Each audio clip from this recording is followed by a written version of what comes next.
In 1923, a German professor carried a wheelbarrow full of cash to buy a loaf of bread.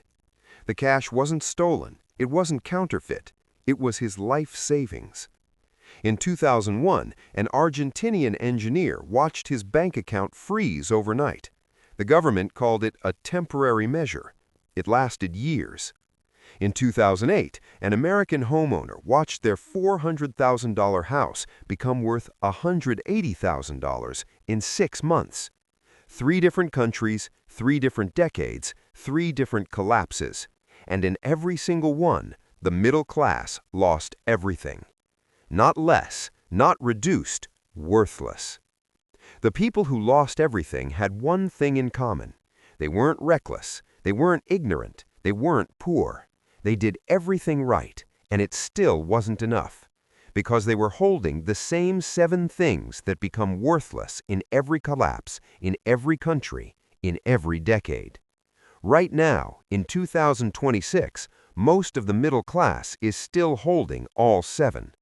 This is what they never told you. When an economy collapses, it doesn't destroy everyone equally. The wealthy survive. They hold gold, foreign bank accounts, agricultural land, hard assets that exist outside the system. When the system breaks, their wealth simply moves to a different pocket. The poor survive too, not because they're protected, but because they have nothing left to lose. Collapse changes the label on their poverty. It doesn't change the poverty itself. But the middle class holds paper.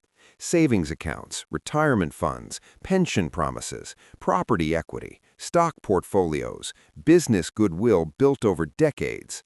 Every single one of these is a number on a screen, a promise in a document, a value assigned by a system that is still functioning. When the system stops functioning, the numbers stay the same. The value disappears. This isn't theory. This is the one pattern that repeats without exception. Weimar Germany, 1923. The middle class carried their life savings in wheelbarrows and still went hungry. Argentina, 2001. Professionals, engineers, business owners watched their bank accounts freeze while the wealthy had already moved their money to Miami. Soviet Union, 1991. An entire educated class, doctors, engineers, professors, woke up one morning with credentials, savings, and status, and nothing else. The wealthy designed the system. The poor were always outside it. The middle class built their entire lives inside it, which means when the system breaks, they break with it. 7 things. Same collapse. Every time. The first thing the middle class holds is the first thing that dies: cash savings. November 1923, Berlin, Germany. A school teacher named Friedrich walked into a bakery with a briefcase. The briefcase wasn't carrying documents. It wasn't carrying valuables. It was carrying 100 billion German marks, the price of 1 loaf of bread. 6 months earlier, that same briefcase of money could have bought an entire apartment building in the center of Berlin. Friedrich hadn't spent recklessly. He hadn't gambled. He hadn't made mistakes. He had saved, carefully, responsibly, for decades. And the government printed his savings into worthlessness in less than a year. This is how it always works. When a government cannot pay its debts, it prints money. When it prints money, more currency chases the same amount of goods. When more currency chases the same goods, prices rise. When prices rise, the purchasing power of every saved dollar, every saved mark, every saved bolivar falls. Your bank account shows the same number, but that number buys less every single week. The savings didn't disappear in a single dramatic moment. They dissolved, quietly, continuously, until one morning, Friedrich picked up his briefcase and realized it was worthless. Zimbabwe, 2008. The government printed a $100 trillion note. It couldn't buy 3 eggs. Venezuela, 2016. People burned stacks of cash in the streets because the paper itself was worth more as fuel than as currency. Argentina, 4 times in the last 50 years, the peso collapsed while ordinary people's savings evaporated overnight. Different countries, different decades, different currencies, same result. And here is what makes this personal. Since 2020, the United States has increased its money supply by over 40%. The dollar in your savings account today buys measurably less than it did 5 years ago.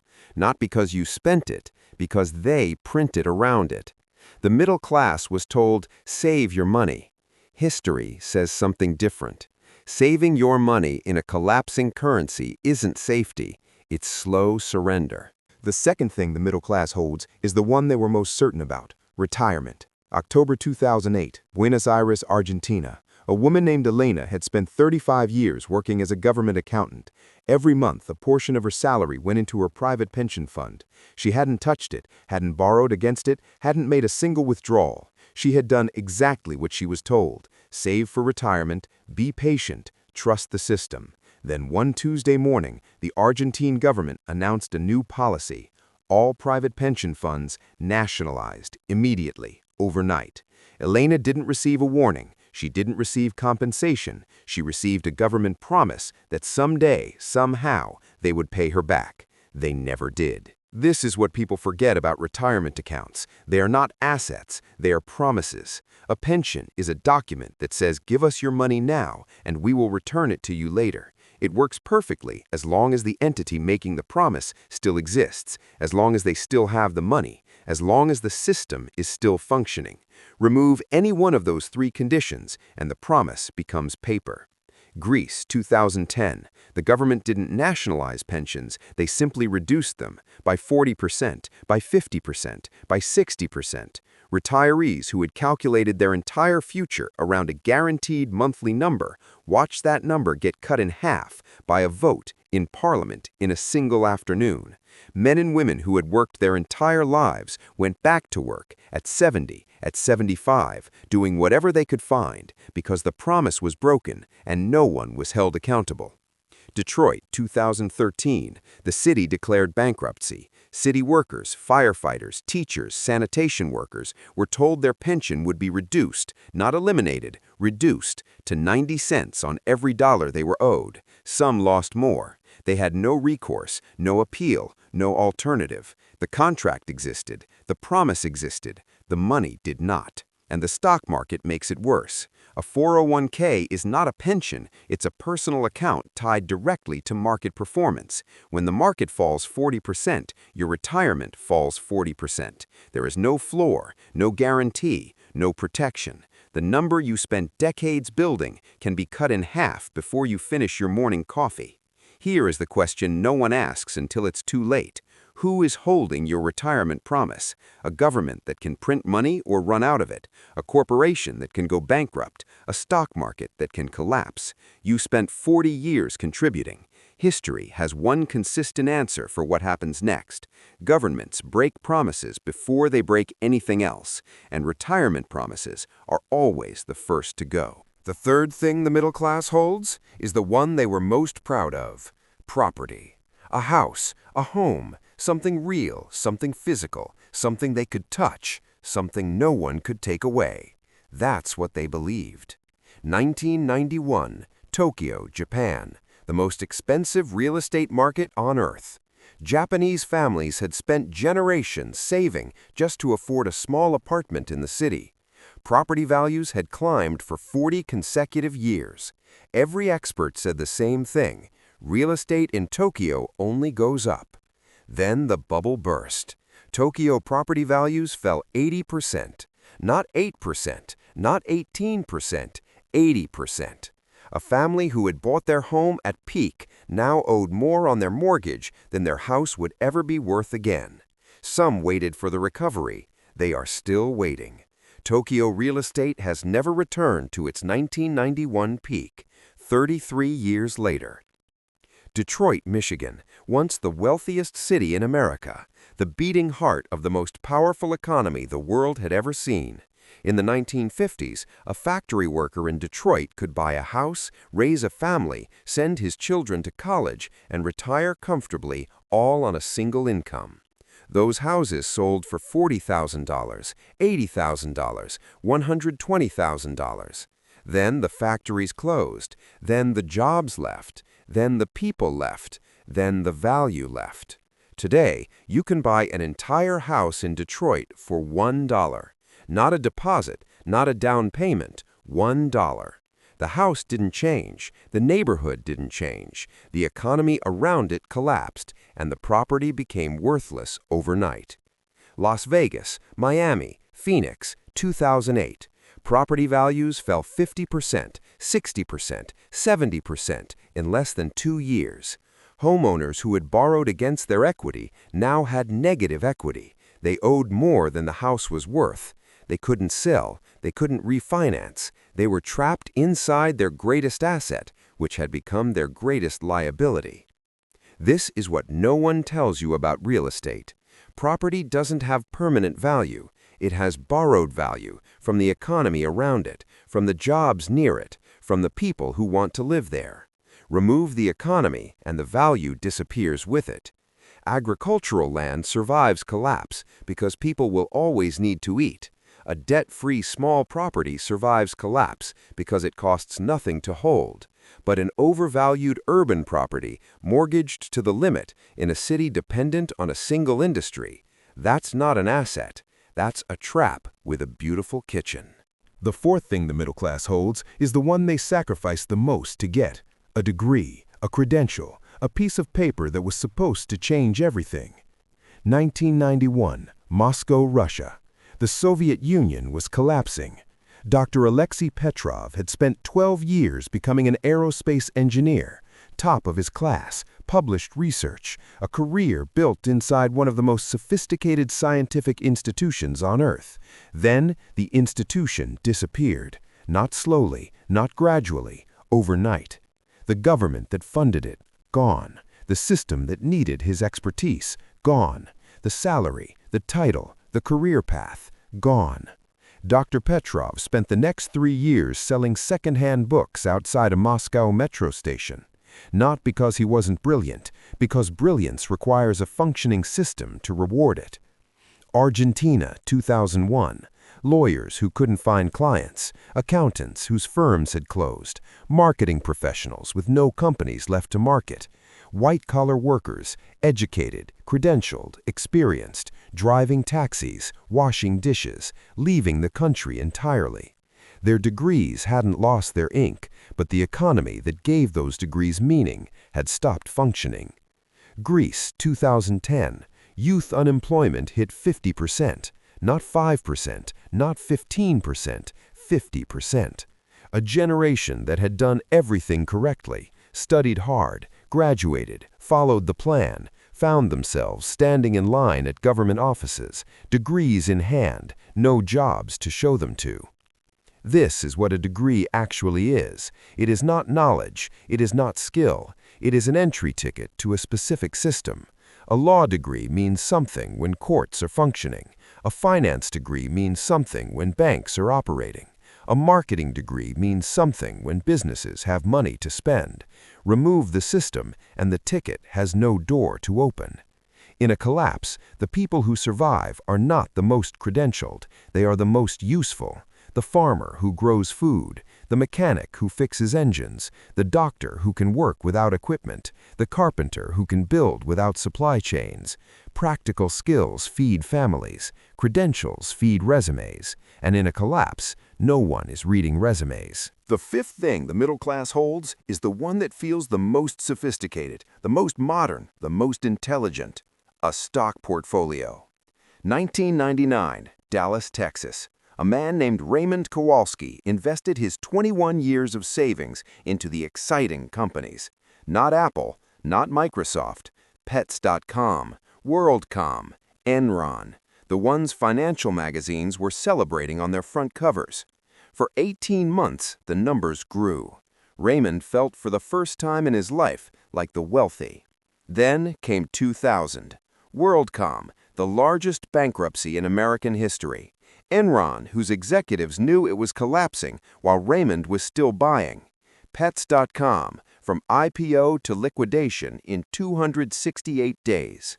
Raymond retired at 71, on Social Security and a part-time job at a hardware store. The companies he chose never recovered because they no longer existed. This is the distinction no one makes clearly enough. Strong companies, Apple, Coca-Cola, Johnson & Johnson, fall in a collapse and rise again. But the middle class rarely buys those companies. They buy the exciting ones, the ones on magazine covers, the over-leveraged ones, the fraudulent ones, the ones built on hype, do not recover. Not in 10 years, not in 20 years, not in a lifetime. Because recovery requires existence, and in a collapse, the weak companies simply cease to exist. Iceland, 2008, one of the wealthiest, most stable countries on Earth. Their stock market collapsed 90% in a matter of weeks, not months, weeks, before people had time to react, before they had time to sell, before they even understood what was happening. Weimar Germany, the stock market actually went up, nominally. The numbers got bigger every single day, but inflation was rising faster than the numbers. The portfolio that looked like it was growing was dissolving. The account showed more marks. The marks bought less bread. The stock market doesn't measure the economy, it measures optimism. And in a collapse, optimism is always the first thing that dies. Enron, WorldCom, Lehman Brothers, Bear Stearns. Every collapse produces the same graveyard, full of companies that were, just months earlier, on someone's Sunday morning coffee table. The market didn't destroy Raymond. The companies he trusted destroyed Raymond, and they were never coming back. The sixth thing the middle class holds is the one they built their entire life around: a job, a career, a position earned year by year, decade by decade. 2008, Detroit, Michigan. A man named David Kovalchik had worked at General Motors for 31 years, not as a factory worker, as a senior engineer. He had survived 3 rounds of layoffs. He had the experience, the credentials, the institutional knowledge. He believed, genuinely believed, that he was too valuable to lose. Then GM filed for bankruptcy. David received an email on a Thursday afternoon. His position eliminated, effective immediately. 31 years, 1 email. He was 54 years old, too young for full retirement, too old, the market told him, for a fresh start. This is the illusion the middle class carries longest, that loyalty is an asset, that experience is protection, that a good performance review is a guarantee. It is not. An employment contract is not wealth, it is permission to earn that can be revoked in a single afternoon. In 2008, 8.7 million Americans lost that permission overnight. Argentina, 2001, entire industries shut down in weeks. Soviet Union, 1991, state institutions dissolved overnight. Millions of engineers, doctors, military officers woke up one morning with a title and no institution left to give it meaning. A job is not security, it is borrowed stability from a system that has never promised to last forever. The seventh thing the middle class holds is the one that was supposed to protect everything else: insurance. Health insurance, life insurance, property insurance, the safety net beneath the safety net. 2001, Buenos Aires, Argentina. A woman named Carmen Reyes had paid health insurance premiums for 19 years, every single month, without missing one. When the economy collapsed, her insurance company collapsed with it. The claims department stopped answering phones, the offices closed, the company simply disappeared. Carmen needed surgery that year. She paid out of pocket with money she didn't have for protection she had already paid for. 19 years of premiums, gone. This is what no one explains about insurance. An insurance policy is not a vault. It is not money set aside with your name on it. It is a promise made by a company that exists inside the same system that is collapsing. When the system breaks, the company breaks. When the company breaks, the promise breaks. And the premiums you paid for decades do not come back. AIG 2008, the largest insurance company in the world, nearly collapsed overnight. Had the government not intervened, millions of policies would have become worthless simultaneously. The middle class was told, insure everything, your health, your life, your home, your car. No one mentioned that the insurance is only as strong as the company behind it, and companies, like everything else in a collapse, can disappear before breakfast. 7 things, 7 traps, all of them built on the same foundation, a system that promised to last forever. But history doesn't only teach us what fails, it teaches us what survives. And the pattern is just as consistent. Gold and silver. 1923, Berlin, Germany. A jeweler named Heinrich Braun had spent his entire life savings on gold coins, not because he was wealthy, because he was cautious. His neighbors called him old-fashioned. When hyperinflation destroyed the mark, Heinrich's neighbors came to him with wheelbarrows full of cash. He bought their homes for a handful of coins. 5,000 years of economic history. Empires have risen and fallen. Currencies have been created and destroyed. Gold has never been worth zero. Not once, not anywhere, not ever. Agricultural land. 2002, Cordoba, Argentina. A farmer named Roberto Salinas watched the entire Argentine financial system collapse around him. His neighbors in the city, engineers, lawyers, accountants, lost everything overnight. Roberto lost nothing because his land kept producing. His cows didn't know there was a crisis. His crops grew regardless of what the peso was worth. He fed his family. He fed his neighbors. And when city people desperately needed food, Roberto had something they needed more than money. In every collapse, in every country, in every decade, the people who owned land that grew food were never truly powerless. Practical skills. 1991, Kiev, Ukraine. A man named Mykola Bondarenko was an electrician, not an engineer, not an executive, an electrician. When the Soviet Union collapsed, professors lost their institutions, managers lost their companies, bureaucrats lost their positions. Mykola lost nothing, because pipes still burst, wires still broke, engines still failed. People paid him in food, in medicine, in whatever they had, because he could solve problems with his hands in a world where the system could no longer solve anything. In a collapse, usefulness is the only currency that never inflates. Multiple income streams. When one source collapses, the others carry the weight. The people who survived Argentina, Venezuela, Greece were rarely dependent on a single employer, a single investment, a single promise. Community. This is the one no financial advisor will ever mention. In Venezuela, the people who survived were not the wealthiest, they were the most connected. Neighbors who shared resources, communities that protected each other, networks built on trust, not transactions. Debt-free living. In a collapse, debt becomes a weapon turned against you. The person who owns their home outright, who owes nothing to no one, has options. The person buried in mortgage, car loans, credit card debt, has none. History doesn't give participation trophies. It gives survival to the prepared and collapse to everyone who assumed it couldn't happen to them. 7 things, 7 traps, 1 target, the middle class. Cash savings, retirement promises, real estate in the wrong location, paper credentials, weak stock investments, borrowed job security, insurance policies built on collapsing companies. These aren't exotic mistakes. These are the things the middle class was told for generations were the definition of financial security. And in every collapse, in every country, in every decade, they were the first things destroyed. This isn't prediction, this is pattern. Germany didn't see it coming. Argentina didn't see it coming. Iceland didn't see it coming. They all had warning signs. They all ignored them. The question is never whether collapse happens. History has already answered that. The question is only, where are you standing when it does?